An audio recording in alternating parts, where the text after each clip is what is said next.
इन दोस्तों, Wajid motivation YouTube channel में स्वागत है। आज हम लोग चर्चा करेंगे बौद्ध संप्रदाय के बारे में।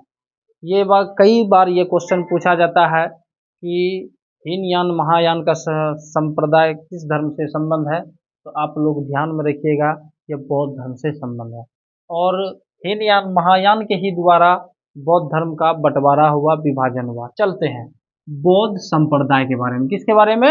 बौद्ध संप्रदाय के बारे में। बौद्ध संप्रदाय 3 भागों में बट गया, विभाजित हो गया, खंडित हो गया।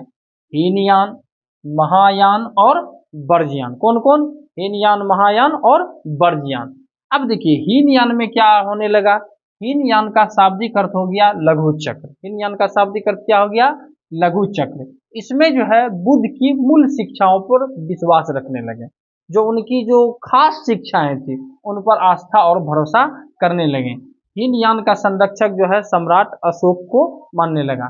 आप आगे पढ़ेंगे कि सम्राट अशोक जो है बौद्ध धर्म को बहुत आगे की ओर लेके गया था। इनका संरक्षण कौन बना?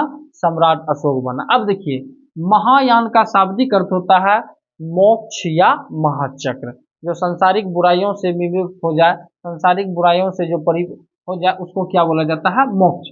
तो महायान का मतलब क्या होता है? शाब्दिक अर्थ होता है मोक्ष या महान। कहने का मतलब है मोक्ष भी जिंदगी में पा लेना, ये भी जिंदगी में एक अपने आप की बात है। इसमें क्या होने लगा कि गौतम बुद्ध की जो मूल शिक्षाएं थे उनमें परिवर्तन कर दिया, उनमें बदलाव कर दिया। जैसे अब गौतम बुद्ध को अवतार मान के, मतलब उसकी मूर्ति पूजा करना शुरू कर दिया। उनका मूर्ति बना के जो है उनको पूजने लगा। अभी भी देखिए गौतम बुद्ध का बहुत सारा मूर्ति के रूप में जो है लोग पूजने, तो वो लोग महायान में बढ़ गए। अब जो इनके संरक्षक थे, महायान के जो संरक्षक थे वो थे कनिष्क। अब तीसरा आता है बर्जियान।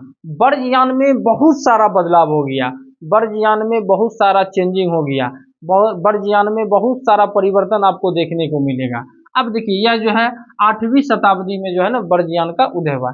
इसमें जो भी लोग थे गौतम बुद्ध के जो शिष्य थे, जो भिक्षु थे, वो क्या करने लगे? गोपनीय क्रिया करने लगे। सबसे पहली बात तो क्या है कि गौतम बुद्ध जो है स्त्रियों को जो है अपने धर्म में आने की अनुमति नहीं थे, लेकिन उन्होंने किसी के कहने पर जो है उनके जो शिष्य थे आनंद के कहने पर अनुमति दे दिए, जिसके कारण यही हुआ गौतम बुद्ध के महापरिनिर्वाण के बाद जो है कुछ ही वर्ष के बाद जो है यह धर्म विनाश की ओर चल दिया। अब क्यों चला? अब यह लोग जो है गोपनीय क्रिया करने लगे, स्त्रियों और मदिरा आवश्यक कर दिए। कहने का मतलब क्या है कि इसमें स्त्रियों और मदिरा मतलब शराब और औरत। जब आपको पता है कि जब कोई लोग शराब पिएंगे तो ऑटोमेटिक है उनसे जो सोच होंगे, उनसे जो है मन की जो मानसिकता है वो बदल जाएंगे। तो वही हाल हुए, स्त्रियों और मदिरा इसमें क्या कर दिया? आवश्यक कर दिया। जिसमें क्या है सारे भिक्षु और भिक्षुणी आपस में ही क्या होने लगे? तबादला होने लगे, इस मिजाज अंदाज में बनने लगे। मतलब जो चीज गौतम बुद्ध ने बोल के गया था उनसे विपरीत यह लोग काम करना शुरू कर दिया। अब देखिए इसमें क्या होने लगी? देवियों का महत्व विशेष रूप से देने लगे। अब जो है इसमें क्या है? देवियों का महत्व देने लगे। इतना तो दूर की बात है, इसमें जो है देवियों की रानी मान के जो है उनका करने लगा, पूजा करने लगा।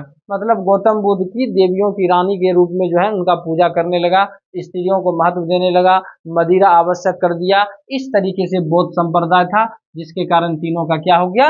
बौद्ध संप्रदाय का विभाजन हो गया, हीनयान, महायान और बर्जियान में। ये कई बार एग्जाम में ये क्वेश्चन पूछे जाते हैं कि हीनयान महायान संप्रदाय का संबंध किससे है। तो बौद्ध धर्म से आप लोग ध्यान में रखिएगा, ठीक है। श्वेतांबर और दिगंबर नहीं बौद्ध धर्म से, वो जैन धर्म से, वो भी अगले टॉपिक में हम लोग चर्चा करेंगे। जब जैन धर्म के बारे में चर्चा करेंगे तो रिलेटेड उससे भी बताएंगे। तो उम्मीद है दोस्तों वीडियो अच्छा ही लगा होगा।